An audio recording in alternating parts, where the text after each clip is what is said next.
This is Lee with Crashtesthobby, welcoming you to the Albatross build.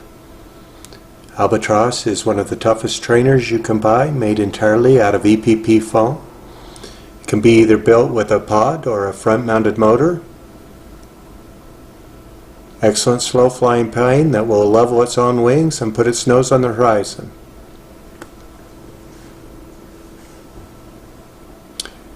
These are the parts that are included in the kit. When you open your box, you might notice some fibers that are on the foam. Just rub the foam together or shave it with a razor to clean them off. We're going to start by building the tail.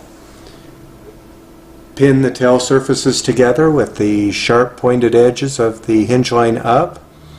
You can either pin them from the edge like is being shown at this time, or you can pin them to cardboard as is being shown here.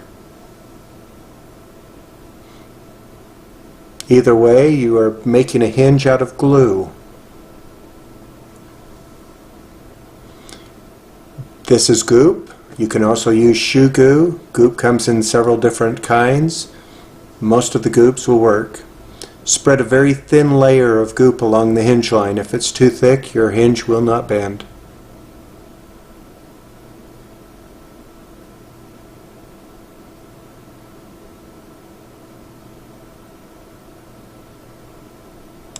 You'll notice that I'm using one of the braces out of the kit to spread the glue. Make sure you wipe it off. You're going to use it later. But the hinge should be flexible and move freely. Notice how the parts fit together here.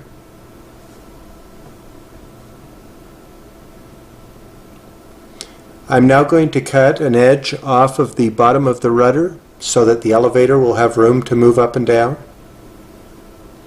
Using a sharp razor blade, the foam will cut very cleanly. We're now going to insert a spar into the elevator. The reason we do this is to stiffen it up so that it will last longer, be a little stiffer for flight. Taking a razor blade, I come in 2 inches off each edge, cut a razor blade slit and fill that slit with baking soda. Sand the spar just enough to take the shine off it. Then I'm going to press it into the slit, and then using thin CA glue I'm going to glue it in place.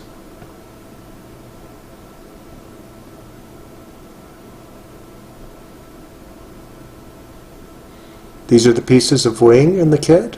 You'll notice the wing tips have a slit cut in them, and there's spar slots cut in this intersection.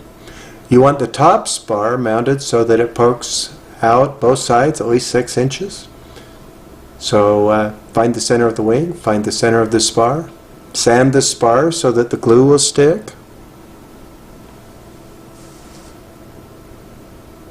Then mark the spar to help you find center quickly.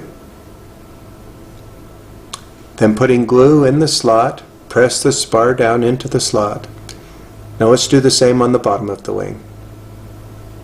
In this case, the spar is not going to go out through the wing tip panels, so it doesn't need to be centered on the wing, but do not get these crossed up because you want the top spar to enter into the wing tips. You can put a light layer of glue along the spar afterwards and spread it out to increase its gripping power on the wing. When you glue the tip in place, you want the tip so that the top of the foam is 5 inches off the table. So as you put glue on it, measure up and get that wing in proper position while the glue sets. Here's a sample of what it looks like from the front. Then reinforce the glue joint and then put glue in to secure that top spar that it goes into the wing tip. The reason we don't put spars clear to the tip is the wing itself becomes rubbery and can bounce and actually protects the rest of the plane. The flex is good in this case. Now if you run out of glue on a glue gun, put a little glue on the new stick and stick it to the old stick. Makes it go easier. Let's do the other side. Glue the tip in place. Make sure that it comes up 5 inches, or about 13 centimeters. And then make sure it stays in place long enough that it won't change the angle when you move it. Then glue the top and glue along the spar. The foam itself acts as an insulator. It takes longer for glue to cool if it is between 2 layers of foam. Trim off the spars and fill the slit in the bottom of the wingtip with glue.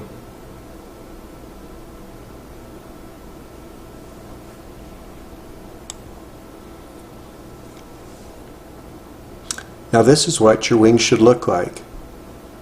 You've got both wingtips coming up the same amount. You've got a smooth leading edge. You've got a spar top and bottom.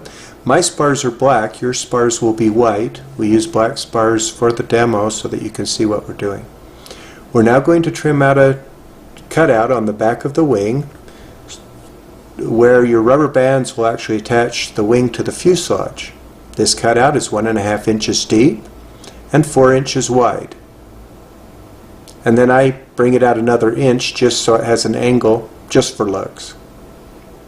Using a sharp razor blade, cut, making sure I'm straight up and down, and trim out the piece of foam.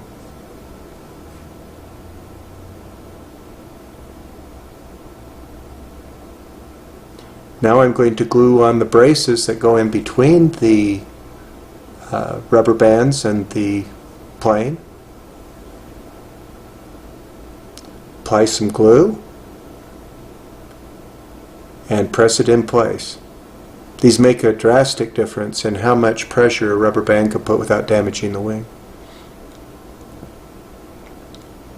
Now we're going to put it on the front of the wing. I find the center, measure for the brace, glue it in place.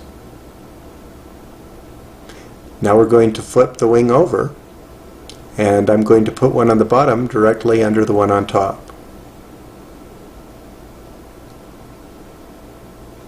This makes an I-beam type structure. It's extremely durable.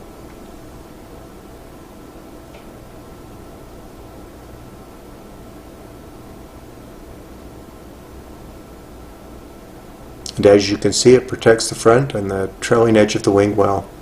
So this is what your plane should look like. We put lights on them. We have pods on them. We make them front motor mount and top motor mount. We paint them. But however they are, they're a great flying plane that will last a lot longer than you would expect. Thank you for buying from Crash Test Hobby.